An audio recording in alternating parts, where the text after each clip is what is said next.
Hi folks, Lauren here. This month's show had more than its fair share of audio issues. We've ironed out as many of them as possible, but the sound quality still isn't perfect. We still hope you enjoy the show. Thanks. You're listening to Life, the Universe, and Everything Else. Today on the show, we're talking about nutrition myths that just won't die.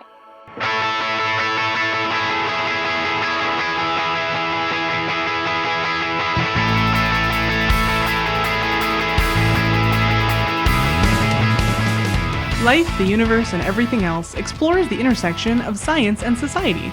If you have questions or comments about the show, or you'd like to suggest a topic, you can find us on Twitter or Facebook, or send us an email at lueepodcast@winnipegskeptics.com. Show notes and references can be found at lueepodcast.com.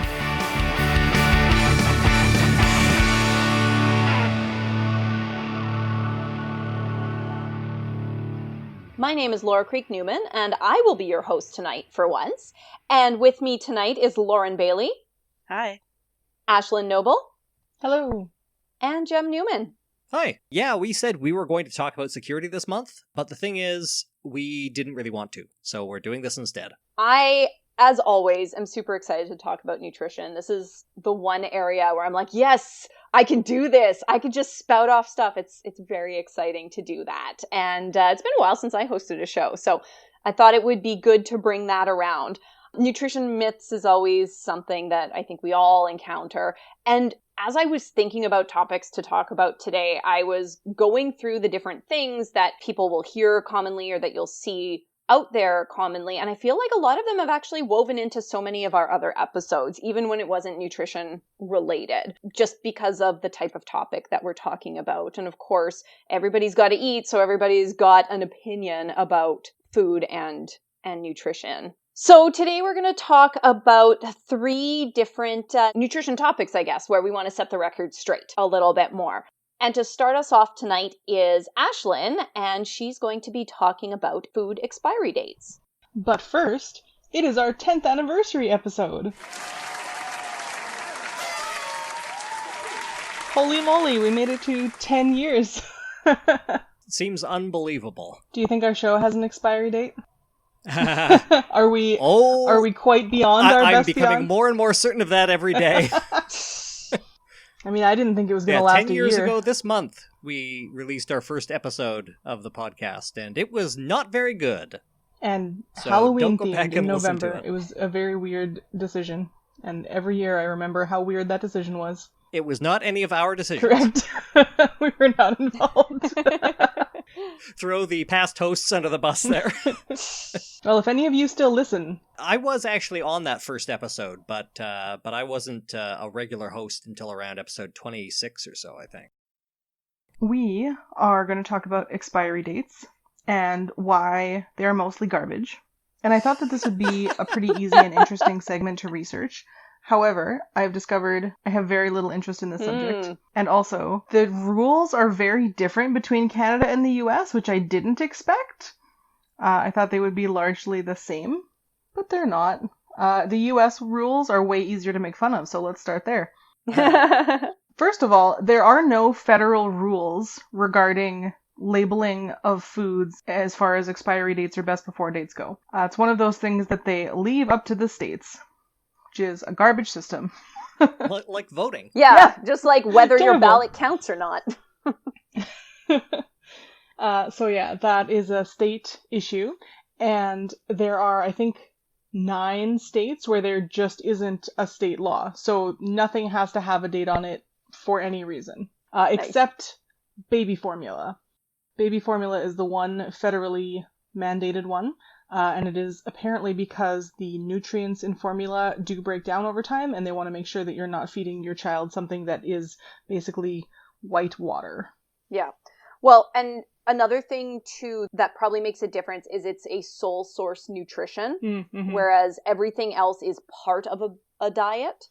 So you can get your nutrients elsewhere if this one is, is lacking in some way because it's broken down.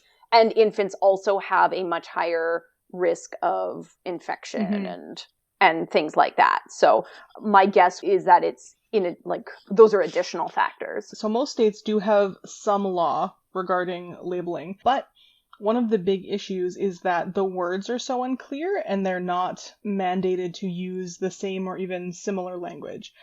So use by, best before, freshest when, yada yada. The other one is sell by dates. So plenty of people out there believe that sell by dates are the same as best by dates and you should not consume something past its sell by date.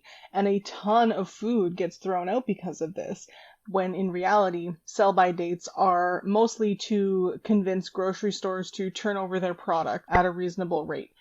One of the big reports that I found that I'll be talking about during this segment is by a group of grocery associations or associations of grocers, and one of their suggestions for reducing food waste because of sell-by dates is to make the sell-by dates invisible to the consumer. So either by using like a UV light or something, or some barcode system that will prevent consumers from seeing the sell-by date. Okay. Sounds like something that, people like the health ranger, Mike Adams or whatever, will say. They're trying to hide the fact that they're selling you bad food. I can imagine that kind of, the alt health people would find some reason to be mad about that. So lots of different words that mean vague things, and then another thing that doesn't mean what people think it means. These are the big problems. The best by date is what the product manufacturer believes the lifespan of the food product will be before it starts losing either its nutritional value or its taste if the product is kept under ideal conditions and unopened.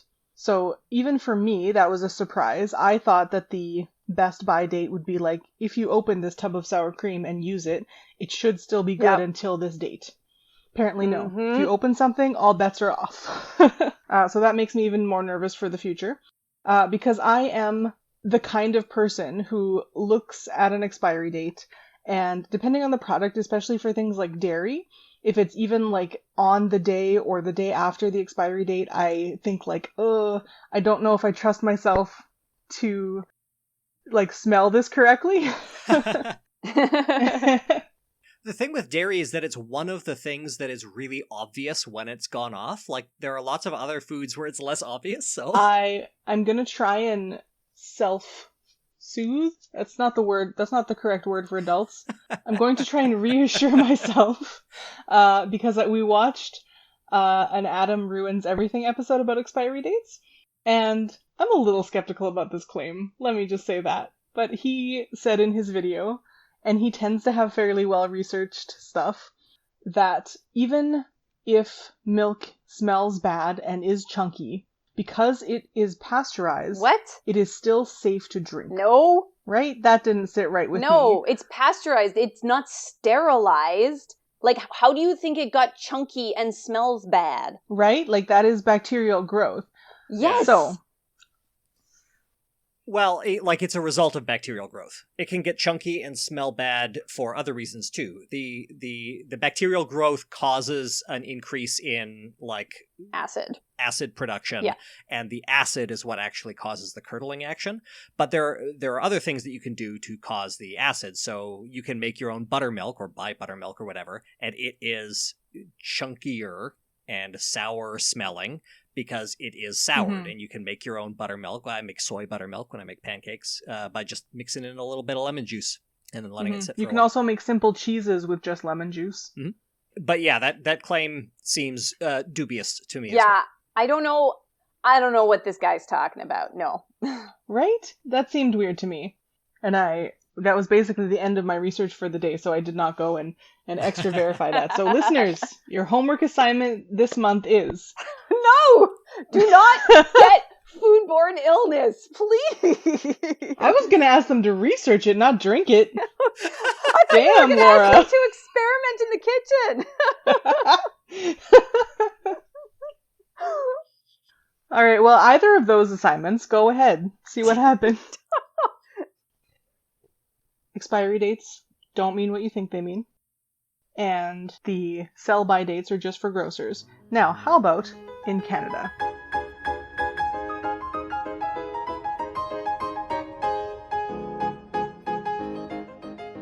Canada, if the durable life, which is a specific definition, is the anticipated amount of time an unopened food product will keep its freshness, taste, nutritional value, and other qualities when stored under appropriate conditions. So that's what we would think of as the time that the manufacturer would put on as the expiry date. If the food is supposed to last for more than 90 days, it doesn't need an expiry date. Oh. And that really surprised me. Yeah, it's funny because most shelf-stable foods are going to last far longer than 90 days, and they all have expiry dates, whereas dairy, of course, has expiry on it, but your fruits and vegetables and things like that don't always have that. I assume it's just manufactured foods, right? Yeah, that really surprised me because even things like honey that I have in my cupboard have expiry dates on them. But until recently, I thought that every product had to have an expiry date. So if I found something in my fridge that didn't have an expiry date, I would be like, whoa, that's really sketchy, and I don't care how long it's been in there, I should throw it out. So now I know it doesn't need it if it's supposed to last a while. This is why Ashlyn has never eaten a fruit. Excuse you. This is for packaged food, Gems. We just went over this. And this doesn't apply to everything in my life. For example, I thought very consciously today about what I could do to improve the sound quality that we're getting on the recording. Unfortunately, my co-hosts keep hearing me as robots, so it's obviously not working. I made a cup of herbal tea, and I put some lemon juice in it because the acid is supposed to reduce mouth noises. And as I was putting the lemon juice in my tea, I noticed that it expired last month. And I was like, well, there's a story to put in your segment, Ashlyn. So far, it seems fine. I'm not noticing a lot of mouth noises. That's good. You do occasionally sound like R2-D2, though. So in Canada, the best before date must be identified using the words best before and meilleur avant with the date. And the dates are fancy bilingual months, and there's a whole chart of them here, which I found interesting. The year is optional, unless it is needed for clarity. Most of the websites that I found were places like grocery chains or Canada Health type websites, but also their American counterparts. And they were pretty universally urging people, if you're in doubt, if it's past the date, just throw it out. One of the words were, never use your nose, eyes, or taste buds to judge the safety of food. If in doubt, throw it out. And I feel like that's pretty extreme. Yeah, it'll depend. You don't want to be eating iffy canned goods, but... Yeah, but if it's cheese that's been in my fridge, I'm gonna inspect it with my eyes and see if it smells funny and make a decision based on that. Yeah, it's hard. I remember my microbiome classes, and the professor was very much along those lines, and his reasoning was sound. It's by the time your milk smells bad and is curdled, it has been able to infect you for several days. So you were lucky that you didn't get infected. If you were immunocompromised or had a gut issue or something, you could have gotten sick off of milk that quote-unquote smelled fine. Yeah, and with cheese, you know that you can't see the fungal growth on it for quite a while before it becomes visible and it's already spreading. Mm-hmm. So, but you're probably going to be fine. Yeah, I am not an advocate for cutting the mold off of cheese because I know that once you see the mold, the spores are all through it. Just don't do it. You can cut it. You need to cut an inch in all directions. But that's so much cheese. I know. If you had that much cheese that you went bad, you let go bad, then no. And for most of my life, cheese in my household was the slabs of, what are they, Cracker Barrel? Or whatever, yeah. And so those things are not an inch thick. So I just figured as soon as mold appeared on the outside, you're done. Yeah. Laura is always annoyed with me because I have very specific rules for cheese. I will never touch the cheese if it is going back in the fridge. I will cut off a chunk of cheese and then hold it to shred it, for example. Never handle cheese that you're not going to eat with your bare hands is my rule. What if you bite a chunk directly off the cheese brick? Oh, Yeah, Jem's can I face hold it right with now. my tongue, Jem? So helpfully, the Canadian site about expiry dates does have this paragraph right at the end. Fresh food and produce. Foods that are likely to spoil should be properly stored, and they should be eaten as quickly as possible. Harmful microorganisms that lead to foodborne illness can grow in foods even if they do not appear to be spoiled, or even if they were grown in a field next to some cow manure. No, it doesn't matter how fresh they are if they were contaminated at the source. That Yep. was an addition by Ashlyn, not in fact on the website. No, but this is why we constantly have like Listeria and E. coli outbreaks on lettuce and Yeah. spinach. For sure. So yeah, the point I wanted to make with this segment is that expiry dates are not a good way to figure out whether your food is safe to eat. If you've opened the package of food, the expiry date means nothing. If your food seems fine and it's something that you know has been kept in safe conditions, you should probably just go with your instincts and you'll be fine. Unless you're a hypochondriac. Yeah. Then maybe get someone else to check it. And this is why, like, immunocompromised people have to think about stuff like this a lot more. Yeah. I will say that one additional use of expiry dates is for rotating your food appropriately. So while it may not tell you if the food is entirely still good, or it really doesn't even mean that much depending on where you are in the world, it will still be printed in relation to when it was produced. So especially for your long storage item things, that's an easy way to know what is older. And we always use the first in, first out rule for That's a food good safety. point. I feel like perhaps a better system would be something like a manufactured on date. Yeah, like the missing context with these things and what people are looking for when they go to best before dates as safety, they want to have some idea. They don't have the context of, well, how long should this be good for, right? We just don't have that. So I think it would be really helpful for especially foods that are likely to spoil quickly. In the dairy section of the grocery store, have little stickies on the thing that says, once opened, milk lasts for 7 to 10 days. Yogurt lasts for, 14 days, etc. Like just very basic things to help people learn that stuff. And I think it does a disservice to consumers using all of these interchangeable words when, like, every study clearly shows that people don't understand what they mean. Right. People are doing the best they can with the info that they have, which might be very, very limited. And I mean, of course, food waste is a huge problem. And whatever we can do to curb the amount of food waste that is going on, I think is good. I read a couple of statistics. I feel like this one is pretty off, but I read it in a reputable source. More than 90% of Americans throw out food prematurely, and 40% of the U.S. food supply is tossed unused every year because of food dating. Oh, well, a lot of that happens at grocery stores. Yeah. That's true, yeah. Yeah, I think that's actually pretty accurate. Yeah. So much. Yeah. Yeah, and I mean, and grocery stores, they're not microbiologists. They don't want to be selling bad products because they don't want the customers to be unhappy. They don't want to accidentally cause anything. So they're going to be more cautious, right? Yeah. I mean, I also don't want the 15-year-old who's stocking shelves to have to be in charge of those decisions. That's not fair to them. Right, exactly. I read an article from a guy who spent a whole year only eating expired foods. That's a special kind of hell that he put himself through. But he did not get sick.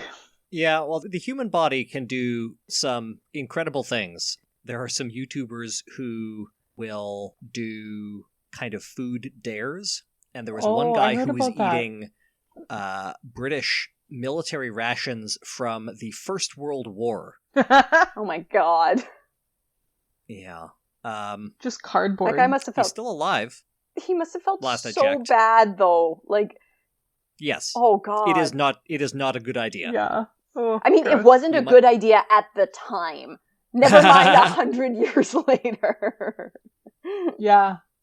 Yeah, you still hear about people eating hardtack from like the Civil War or whatever, but I would like to taste some of that Egyptian tomb honey personally. Well, archaeologists ate the bog butter. Before there was refrigeration, when you had a bog, you could sink your butter into it to keep it from going rancid. They dug them up and, oh, butter. Let's see if it's still good. Was it tangy? It must have been tangy. I think it was tangy. I mean, to be fair, a lot of butter was tangy back then Yep. because, like, lack of pasteurization. Yes. It's called cultured butter, Jem. It's sophisticated. And also, if you wash your butter in clean water, it goes rancid less quickly. That makes sense because all of your hand germs aren't in there anymore. Well, and you have to wash off the whey. Yeah, that makes sense. I've done it, and we've done the tests, and it does last a day or so longer. And that is my segment. All right.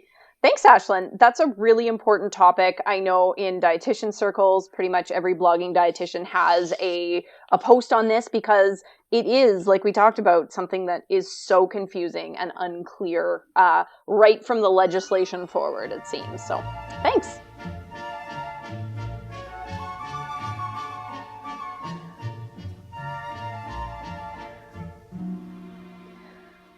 Okay, next up, Jem will be talking to us all about nightshades. And are they deadly, Jem? at least one of them. The Solanaceae family of plants contains belladonna, a poisonous plant also known as deadly nightshade. But the greater nightshade family also contains a diverse array of staple crops, including potatoes, tomatoes, eggplant, peppers, and tobacco. Some folks in the alternative health industry have suggested that eliminating nightshades from your diet is important, especially for people with autoimmune diseases like psoriasis, rheumatoid arthritis, or IBD, because the alkaloids found in nightshades supposedly increase the body's inflammatory response. Okay, I want to jump in here because I can't stop thinking about it.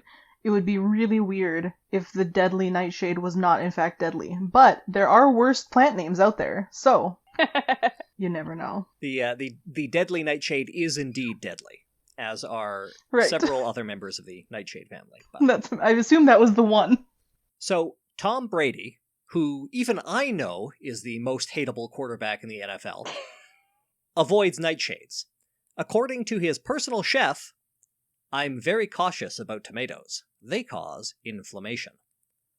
You'll hear claims like this a lot from folks in the wellness industry. And this is, how do I say this? Not true. Sure, some nightshades, like the aforementioned belladonna, are toxic. We don't eat those. When was the last time somebody offered you a devil's snare sandwich or a nice leafy tobacco salad? There is no credible evidence to back up the claim that you should eliminate all members of the nightshade family from your diet. So let's dig a little deeper and talk about why. So nightshades contain alkaloids, which are organic nitrogenous compounds that are produced by plants as a defense against insects and other small herbivores. The alkaloids found in the nightshade family include solanine, tropanes, nicotine, capsaicin, and ergine.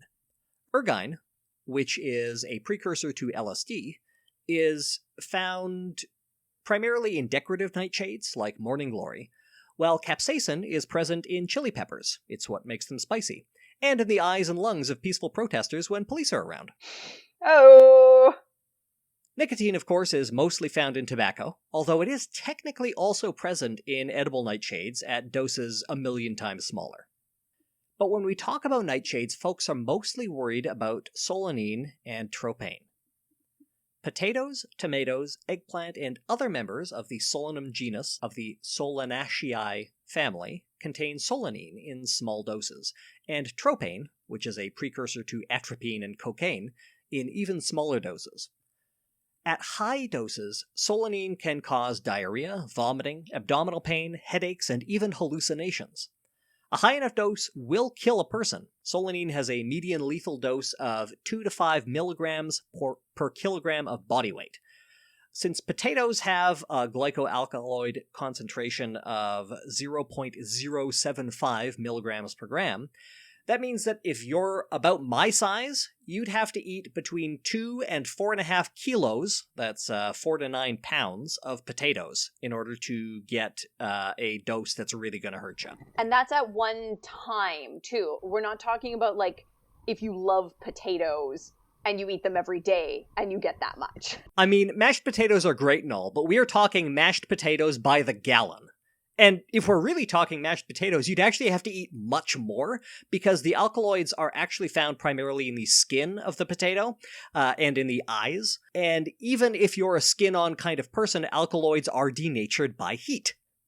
So if you're not eating literal gallons of raw potatoes, skin and all, in a single sitting, you're going to be just fine. What about my gallon of potato skins that I eat just raw, sitting out there on the porch? Well, everybody else is eating the mashed I would recommend potatoes. against it, but you do you, Lauren. So, cook your potatoes, remove the eyes and skin them if you're really worried. You're going to be just fine. The one thing that you might want to avoid is green potatoes.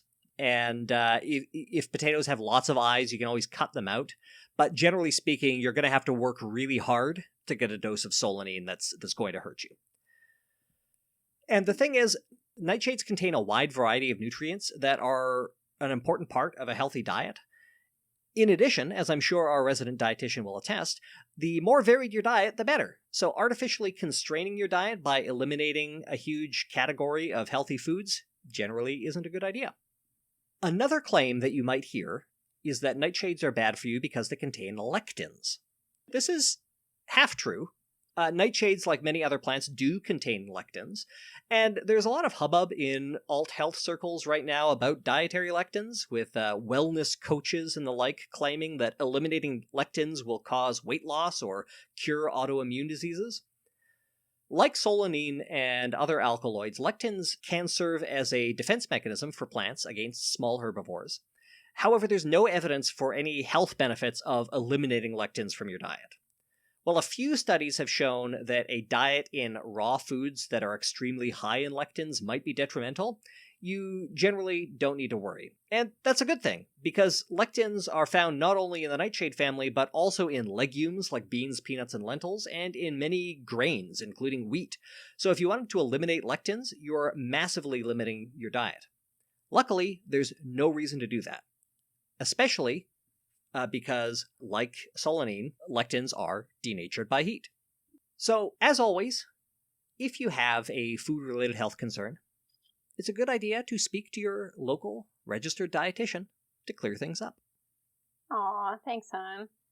Yeah, I think it's really funny how they go the anti-inflammatory route, and that this enormous family of plants has pro-inflammatory effects, which it's really funny because when you actually look at dietary patterns that are associated with the lowest inflammatory markers, they tend to be high in things like tomatoes and potatoes.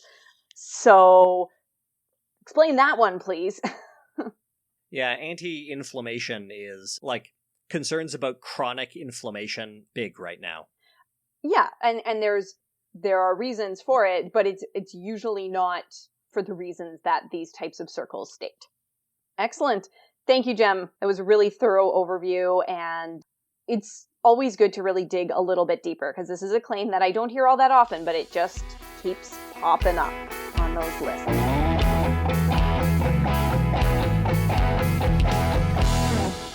So it's my turn to talk about a topic now, and I'm really excited to talk about one of my favorite nutrition myths, pink salt. You all have heard of pink Himalayan salt, right? We have talked about this a little bit before. I have a big chunk of it right over there. I have a jar of it in my cupboard. Yeah. I do have a good reason, though, before you get too upset. I would love to hear. Is it because it's pretty? Okay, it was New Year's Eve, and we host a party every New Year's Eve where we do like a cocktail spread and board games. And we were going to make Caesars, I think, this year. And we went looking for rimming salt. And I swear to God, no one had any. And we decided, well, at least the pink salt will be fancy. Yep, definitely. And I think 3 or 4 years later, we still have most of it because we never reach for it. Well, you better check the expiry date on it, Ashley. It is our, oh crap, we're out of salt. And we will not be hosting a party this year.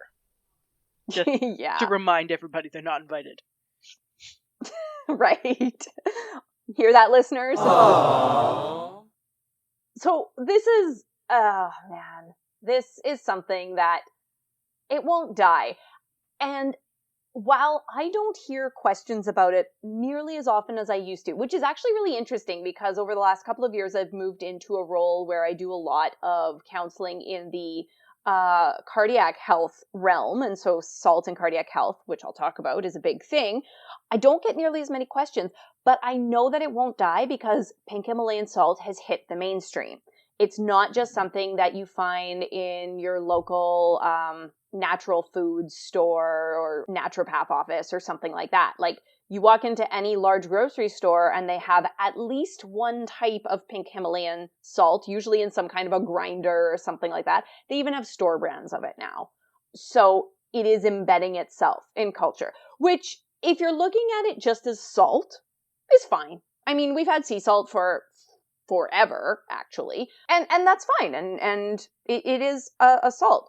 The problem with pink salt, though, is that a lot of people don't actually look at it as just salt, and that's where my blood starts to boil. So I'm going to back up a little bit, and I want to talk about what salt is to begin with. I mean, I think everybody listening to this podcast is familiar with salt in some way or another, but I want to give a little bit of a background about it so that all of my descriptions make sense. So at its most basic, salt as we know it is a mineral or a mineral mixture, sodium chloride. So it's two different elements, sodium and chloride, in an approximate balance of 40% sodium and 60% chloride. Okay, so all salt that we think of as eating salt is this. When it comes to human health and disease, it's the sodium portion of the salt that we're most concerned with. So we really don't pay attention to the chloride portion of it. Now, salt has always been essential to humans. Firstly, it is an essential mineral. We do need it in order for proper body functions. Salt has a lot of important functions, namely in fluid balance and also in the nervous system function in the body. And we actually need our sodium levels to be pretty tightly controlled. Otherwise, we can have things like we can go into a coma and die and different things like that. So salt is, yes, it is extremely important to human health. We've also used salt as an important thing in our societies and culture as well. Salt was one of the biggest things that allowed us to start preserving food so that we didn't have to constantly rely on fresh foods, which meant that there was food more readily available to more people over longer periods of time and periods of seasonal changes or difficulty hunting or something became a little less important. And that's one of the big reasons that we were able to advance our societies as we have. So salt is very important. The salt that we eat today comes from two main sources. So some of the salt comes from salt water, either from the ocean or from salt lakes or salt wells underground, where the water is then evaporated and we collect the salt from that. Or we mine it from rock salt deposit under the earth. When it comes to salt, while it is very, very important, we actually don't need a huge amount of it every day. So right now, our best estimates is that for most people, getting 1,500 milligrams, so 1.5 grams of sodium a day, will allow us to make sure that our nervous system is functioning properly and our fluid balance is in check and all of that. To think about it in terms of table salt, that's about 3/4 of a teaspoon of table salt for your entire day. Will meet all of your salt needs. And this is pretty small. The recommended upper limit for sodium intake is 2,300 milligrams, which equals about a teaspoon of salt a day. This upper limit includes sodium from all of the sources.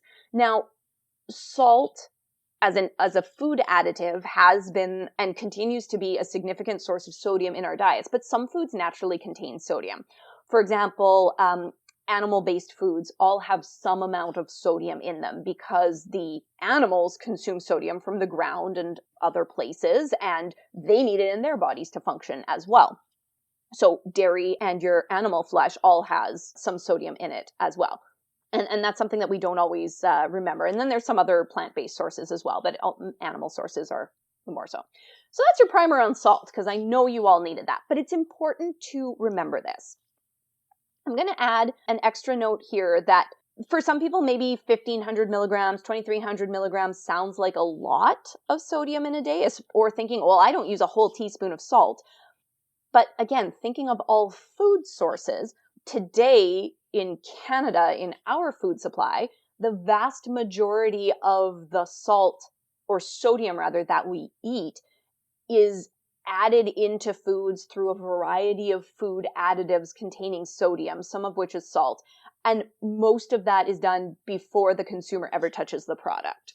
And that includes everything from the bread that we eat, the breakfast cereal that we buy, everything that we have there. So that's a bit of an aside. So a teaspoon sounds like a lot, but not when you think about it coming from a lot of different foods. So then what is pink salt? Well, pink salt is just rock salt that's mined in various parts of the world, and it happens to be pink. A lot of the pink salt that's on the market right now comes from Pakistan, from the Himalayas, but there are some brands that are being mined in South America and even Australia, I found out today as well. So it is available around the world.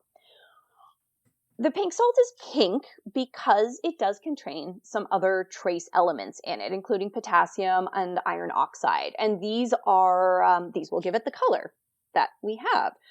Whereas table salt has these additives removed, or in some salt deposits, there are low levels of other minerals in it.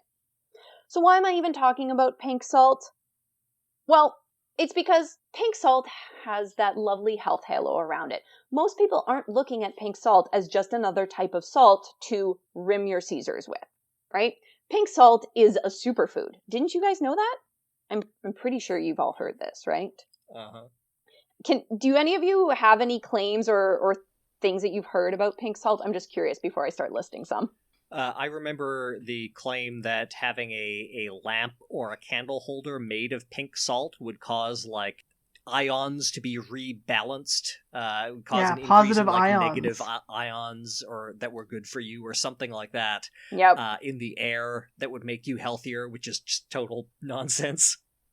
Yep, definitely. But my pink salt candle holder is very pretty. It is lovely. And if you like the lamps or the candle holders, by all means, buy them. They're just not going to do what they say they do. So, yeah. The one that I've heard about consuming it is that it has all sorts of extra nutrients and micro minerals and stuff that are beneficial. And I don't know, I feel like that's just another word for contaminants. I like it. And that is what I'm going to talk about most thoroughly. Woo-hoo. That's definitely a big one there. They talk about how refined and processed table salt is, because all refined and processed foods are inherently terrible, don't you know? But Himalayan salt is natural and has all of these natural nutrients in it. And that's a big claim that it's way more nutritious. Other claims that are common out there is that it'll help you flush the toxins, all those toxins, got to get them out. So some things will claim that if you drink a salt water solution, a Himalayan salt water solution every day, that will help balance your pH levels. No, it won't. Other claims are it will regulate blood sugar and hormonal balance. I'm not sure how it'll do that. It'll improve digestion. It'll improve respiratory problems. So you can have like a salt inhaler or just sit in a salt cave for a while. Improve is such a weaselly word. Yeah, it really is, because they can't legally make strong claims. So that it will, actually do a thing. Yeah, so there's a lot of claims out there around it. But one of the biggest ones, Ashlyn, like you said, is that, oh, well, it's more nutritious. So that is something that I would hear a lot. So the reason I wanted to talk about it today is because a group of researchers out of Australia took it upon themselves to test this claim. So they conducted a study starting in 2018. It was just released in October of 2020. And what they did is they wanted to figure out the actual mineral content of the Himalayan pink salt that was on the market in Australia at that time. So they went to every grocery store and food seller they could think of and bought every brand of pink salt that was available to them in 3 different states of Australia. And then they put them through chemical analysis to see what is in them. With all of this, I'm going to highlight some of the results from this.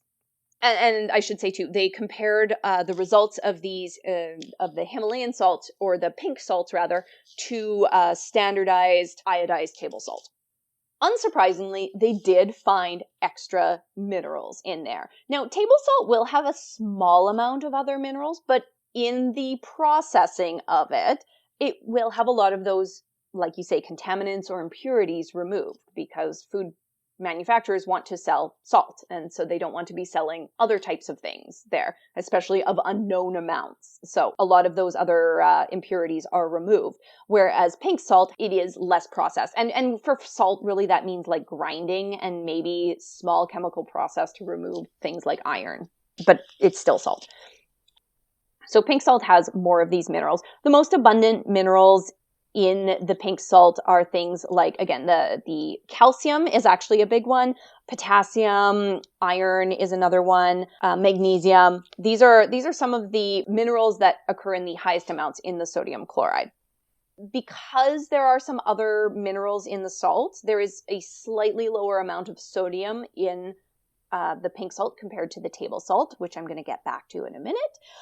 There are also a lot of non-nutritive minerals in there. So these are minerals that have no known human health need or benefit, and in fact can be dangerous. So for example, some of the samples contain lead and aluminum, sulfur, and silicon. Some of the other heavy metals that we're quite worried about, things like cadmium and vanadium, there was some concern when they started this study that we might find some of that, but none of the samples that they tested in this study had any discernible amount of those. That was a good thing. So what did they find? Well, I'm going to start off with some good news. Those potentially dangerous minerals in all of the samples except for one, and they had 31 samples, I believe. In all but one, these metals that could have health impacts were below the upper tolerable limit. So they're within the safe ranges. So that was a good thing. So at least there isn't inadvertent poisoning happening from some of these products. So when you say that they're within the safe ranges, that's assuming somebody has a normal amount of, like, 1.5 grams or whatever of this pink salt. So they standardized the ranges of these different minerals to everything to milligrams per kilo. And so all of these minerals have ranges, like for a certain amount of food product or whatever, you can have up to this much aluminum or whatever else. So when they standardized it to those ranges, I'd have to read the study more closely again, but they followed like the food manufacturers and safe food production guidelines for those types of things. So yeah, they made sure to standardize it to those same ranges so that it all made sense. So that was helpful. Now, the pink salt varied widely in its content of other minerals. So for example, calcium was the most abundant mineral other than sodium and chloride in these pink salts, with a mean of about 2,695 milligrams per kilo. But the range of the amount of sodium was huge. So it ranged from about 500 milligrams per kilo all the way up to 5,700 milligrams per kilo. So depending on where your brand of salt and where exactly it was from, it could be very high in calcium or not at all. And this was more or less true for all of the different minerals. So yes, it does have more of those those minerals in it. Now, you might be sounding like I'm validating what Ashlyn had said, but we need to look at this food as salt and how we use this food here. We also need to talk about what table salt looks like. So let's talk about sodium first. So because the Himalayan salt has other minerals in it, by necessity, the sodium is a little bit lower, right? Because it's not pure sodium chloride the same way that the table salt is. Pink salt, on average, had about 394 milligrams per gram of sodium in it, versus the table salt at 427 milligrams per gram. So that might sound like a lot of difference, but if you're looking per teaspoon, we're talking about 1,970 milligrams per teaspoon versus 2,135 milligrams. So we're less than 200 milligrams difference here. In the context of a daily intake, that's not actually that significant. We also have to think about how much people are actually eating in terms of sodium as well. So while the adequate intake is 1,500 milligrams a day, the upper limit is 2,300 milligrams a day. In Canada, most people are eating somewhere between 2,700 and 3,700 milligrams of sodium every day. Many adults are getting much more than the upper limit of sodium. So maybe switching to pink salt would be lower in sodium, but again, that average is slightly lower than table salt, but that also varied quite a lot. So maybe your brand of pink salt is actually higher in sodium than the white table salt. And the difference is so insignificant. If you want to make an actual change, there's got to be better changes. Right. Like, I am a big proponent of small changes here, but this is a really insignificant kind of change. When you think of the context of diet, and this is also assuming that you are getting all of your sodium from the day from this pink salt. So most of your sodium for the day is actually coming from other foods, whether it's natural sources or other sources there. So if you're using a teaspoon of salt in addition to all of that, you're actually getting way more sodium than you need. Like, you're not solving any problems with this. Now, let's talk about these nutritive minerals, right? But the calcium, right? It's so much higher in calcium. And compared to table salt, it really is. So your average white table salt will, depending on where you are and what brand you have, in this study, it was about 393 milligrams of calcium per gram, which turns out to be about 2 milligrams of calcium per teaspoon. So white table salt is very low in calcium. The pink salt turned out to be about on average 13.5 milligrams of calcium per teaspoon, which is about the same amount of calcium that's in 1 tablespoon of cream cheese. And cream cheese, just so everybody is aware, it is a dairy product. It is incredibly low in calcium compared to all the other dairy products. If you're going to go eat your Tim Hortons bagel, which has definitely 2 tablespoons of cream cheese, you're already getting double the calcium that this whole teaspoon of Himalayan salt will get you. So again, if you're trying to increase your calcium intake, there are other things that you could do. You'd have to eat so much Himalayan salt to get a significant amount of calcium, because most adults, the recommendation for adults here in Canada is 1,000 milligrams a day. So you would have to eat tablespoons of Himalayan salt to make a dent in that 1,000 milligrams a day. That's a very upsetting thought. Yeah, it is, right? Because you could eat a couple servings of dairy or non-dairy fortified alternatives and be halfway to your goal, right? Eat some green leafy vegetables and get 100 milligrams per serving. And I mean, yes, we can talk about bioavailability and things like that. That's for a different podcast on another day. But it still doesn't mean that the amount of calcium in your Himalayan salt is really going to make a difference at the end of the day, especially if you're only using it a dash here and a dash there. So as I've alluded to, or said outright, the risks of the excess sodium consumption far outweigh any potential benefits of these tiny amounts of other minerals. There are other ways to get magnesium, potassium, calcium in their diet, and they generally involve eating some plants. Just eat plants. Your pink salt isn't the way that you're going to do it, okay? Now, some people might say, but it's natural and table salt has additives. Okay, I'm not a big fan of super processed foods. I think there's too many of them. but I'm not against food processing because it is important. So let's talk a little bit about why table salt has additives. First and foremost, first of all, like we talked about in a recent episode where I talked about food fortification, iodine is one of the main things that's added to a lot of table salt here, at least in Canada and in many parts of the world. And we do that because of the risk of iodine deficiency in a lot of especially marginalized populations. Because of the presence of iodine, there will also generally be some sort of sugar in it as well. The reason for this is that sugar acts as a reducing agent that makes sure that the iodine remains stable and in the salt and does not become a vapor and leave the salt. So it's part of that whole best before food practice kind of thing that you were talking about, Ashlyn. You'll see something like potassium iodide as the iodine agent, and then you'll probably see dextrose or glucose or something like that as the reducing agent. And then the other items on the list are anti-caking agents. And this is really for a food quality thing. It really means that it's going to keep the salt from becoming one big hard lump in the box there so that you can keep using it and that it comes out uniformly so that your recipes aren't overly or under salty. Especially in places that, unlike Manitoba, have moisture in the air. Exactly. Now, some people will get worried about anti-caking agents and things like that, and that's usually due to fears around aluminum and those types of things. Again, that is for another podcast, another day. These agents are regarded as safe. I'm not going to worry about those right now. And again... And you've already mentioned that pink salt has aluminum in it, right? Well, exactly, right? Like, that's exactly it. Like, it naturally has some aluminum. Some of the thoughts, too, are that some of the reasons that some of these minerals are in the pink salt is because of ground contamination in places that have been rapidly industrializing and don't have a lot of environmental regulations. So some of these minerals are actually seeping into the salt from what we're doing to the land around it, which is interesting.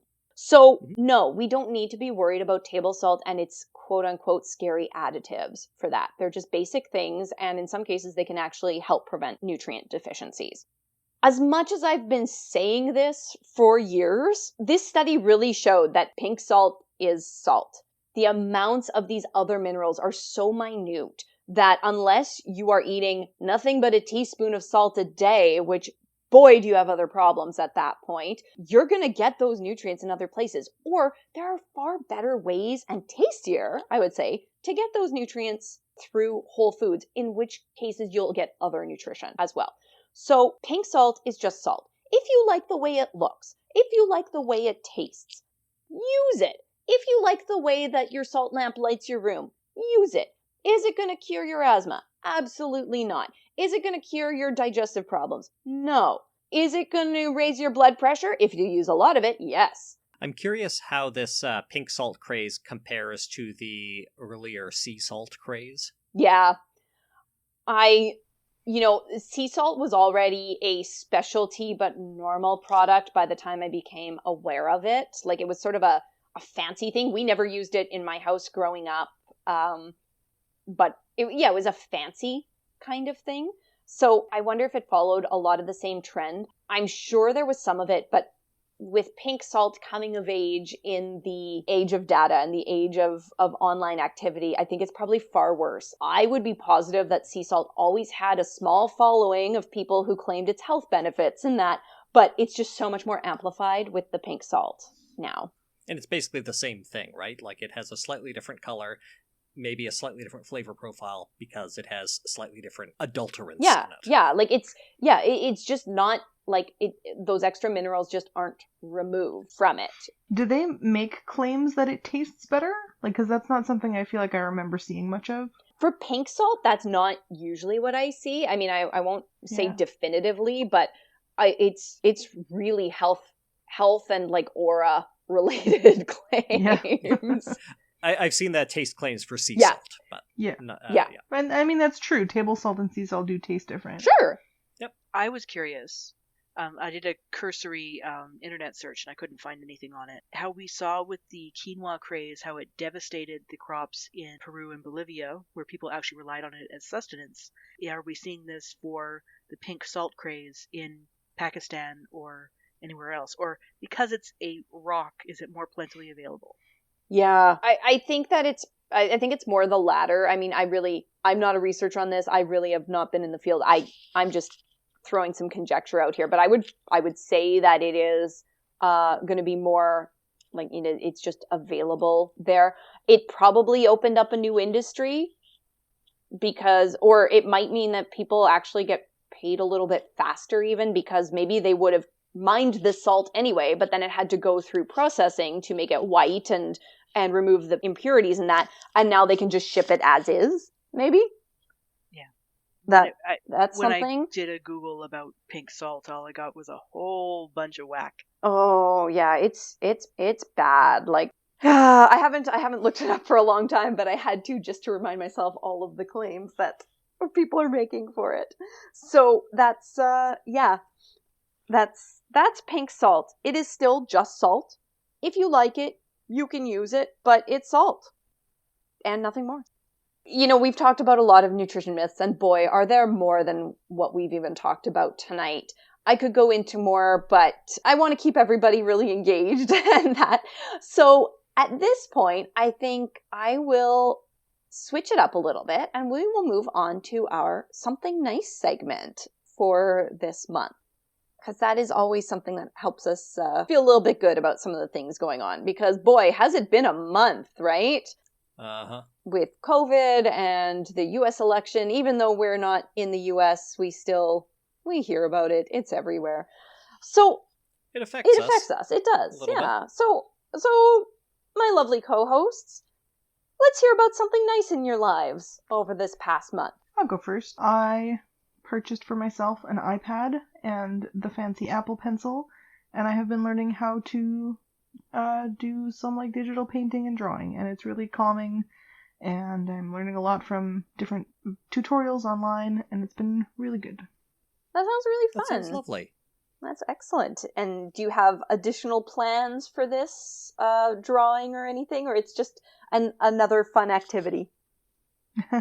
If I invest in a printer that can actually do printer sticker paper, which I discovered ours cannot because it like goes around the bend and it just jams, maybe offering custom printed stickers in addition to the stuff that my Cricut can do would be pretty cool. Cool. But I really just wanted to learn how to be a 2D artist, which is not something I've ever done. Like, my drawing is extremely rudimentary. So, I'm following tutorials for now until I can fake it to make it. Awesome. Yeah, it's never too late to learn something new like that. That's wonderful. Cool. That's really lovely. Especially right now. I have a couple. So, I don't know. I went back and forth on a few things, but okay, yeah, Hades is really good. I mentioned it offhand last month when I was playing Super Mario 64, but I got into Hades, and yeah, it's real good. Highly recommended. Feels good to play. The story is great, and yeah. So give that game a shot if you're on the fence. It's on the Switch. It's really good. I also recently finished the novel Squeeze Me by Carl Hiaasen, and it's great. It might also be a little bit easier to read with the results of the election finally in. Excuse me, is his last name Hiaasen? Hiaasen. It's Carl Hiaasen, Hiaasen. Yeah, I don't know if that's the correct pronunciation, but he is a Floridian who writes novels that have strong ecological focus, focusing on the ecology of Florida. And this, I believe, is the 8th in kind of a loose series that they all kind of feature one character who kind of wanders through them, but he's a minor character who just always shows up in them, but he's not ever the focal character. The focal characters are all like single characters, so you can come in at any point, leave at any point in the series. I haven't read any of the other books in the series, but Squeeze Me is great. It is about a Trump supporter who is an aged Trump supporter who is swallowed by a Burmese python. And the country club that she's a member of tries to cover it up because they don't want bad publicity. And the president gets involved, and the hero of the novel is a kick-ass wildlife expert. She's great. It's fun. It's pretty good. I enjoyed it. Great. That novel does sound like a lot of fun. Yeah, I think you'd like I it. think I remember hearing about it when it came out, like because there was a whole big thing because it was the Trump thing, and Yeah, the novel coyly does not use his name at any point, but it is incredibly obvious that that it's Trump. Yeah, so those are mine. Nice. Lauren, what's your something nice lately? I'm not sure if we had our new cat when we were recording the podcast last time. Yes, our new cat is a giant cuddler. Aww. We're finding out things that aren't so nice. Like, it took until we had her for a few days before we realized, this baby doesn't have any claws. Aww. Oh. Yeah, but she is a gigantic love sponge, and I found out today that she either really doesn't like when I'm playing piano, or she just doesn't like when hands are doing something that are not petting her. So she was reaching up at the piano and grabbing at my hands and yelling at me, like, "No, come cuddle." Are you sure she doesn't just want to be a piano cat? I tried putting her, and I mean, she is, what was she, Ashlyn, like 15, 17 pounds? Wow. 17 and a half pounds, as far as we can estimate. She is enormous and, like, solid. Yeah. And she puts all her weight onto one paw, but she's a cuddler, and our other cat, Lexa, is expressing her displeasure. How diplomatic. But they haven't gotten any major dust-ups, so... Oh, that's good. Yeah, it's exciting to have another cuddle baby in the house. Lexa's not very cuddly except at bedtime. Yeah. She's more yeah, bitey. That's nice.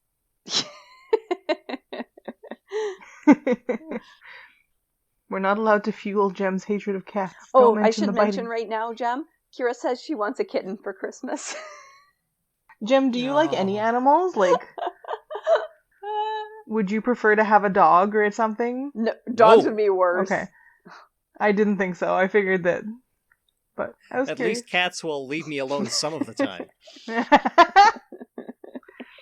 Although you are sleeping in Snowflake's room right now, so... Yeah. Aw.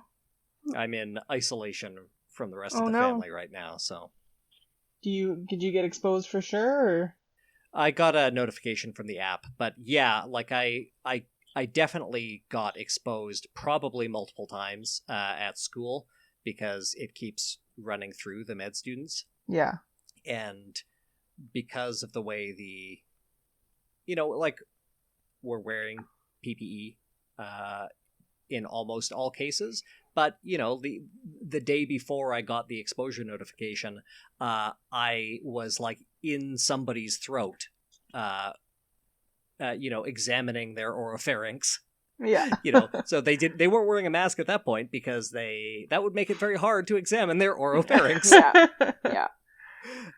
Similarly, like I was using an ophthalmoscope to look at somebody's retinal disc, and that meant that both of us had to have our protective face shields off. Mm-hmm. So I'm gonna do something nice for myself now. Yay. But first, Jem, what were you thinking of for me? that TV show you've been very much enjoying that we've been watching, we've both been enjoying it. So my something nice, as listeners will know, I can almost never think of something nice at the time.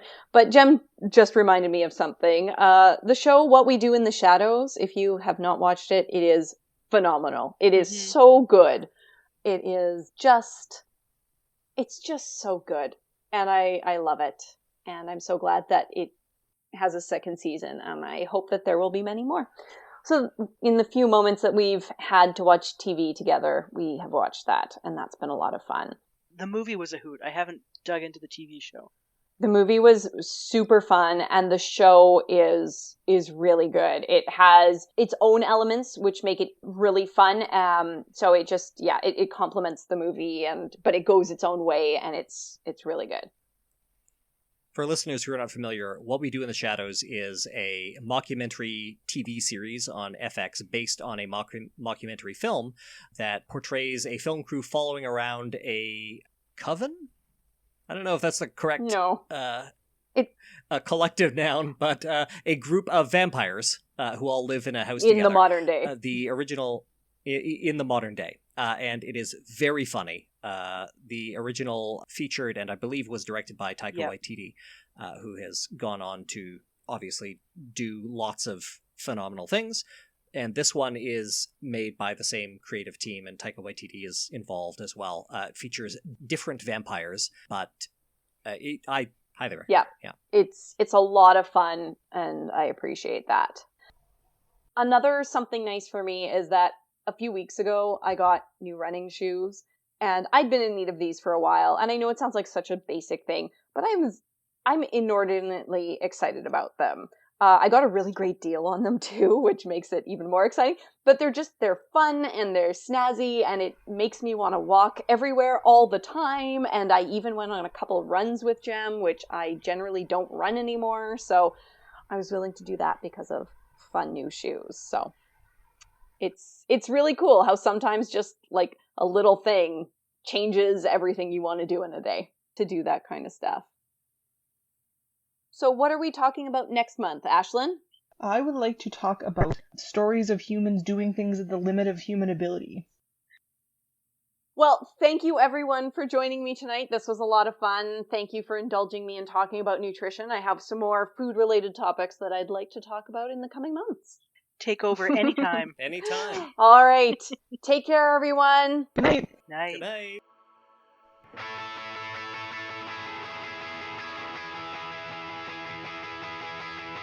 Life, the Universe, and Everything Else is produced by Jem Newman and Ashlyn Noble, with mix and tech production by Jem Newman. If you want to support the show, the best way to do that is with a review on Apple Podcasts or Stitcher, or by sharing an episode with a friend. Original music is produced by Ian James, and this episode was edited by Lauren Bailey.